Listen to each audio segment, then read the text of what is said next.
May coming ma'am? Yes please coming. এ নাও একটা চকি তোমার জন্য। Thank you miss.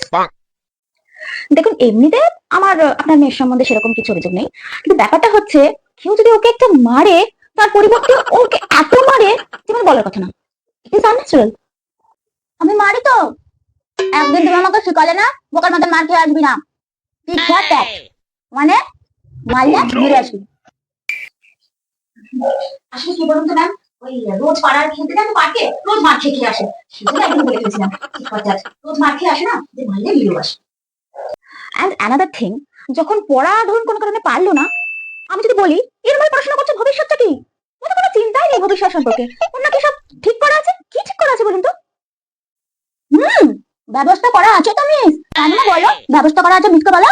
না বলেছে পড়াশোনা না করলে যে পাড়া দিয়ে সবজি আলটা যায় ওর সাথে বিয়ে দিয়ে দেবে। অ্যাকচুয়ালি ম্যাম কি বলতো, এক ফোঁটা পড়াশোনা করে না, সব সময় আমি চিৎকার করি, মাথা খারাপ হয়ে যায় আমার।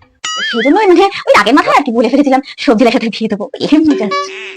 আর যেটা সব থেকে ভাইটাল ব্যাপার, she use very slang language. Okay, আমি তো অবাক হয়ে গেছি, একটা বাচ্চার সাথে গন্ডগোল লেগেছে, ও বলছে গোষ্ঠী পাগল।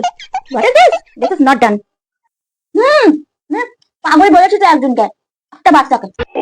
তাই না? তুমি একদিন বাবাকে বললে না তোর পাগল, গোষ্ঠী পাগল, ওই জন্য আমি ওদেরকে বলেছি গোষ্ঠী পাগল, গোষ্ঠী পাগল। চুপ করে গেছে।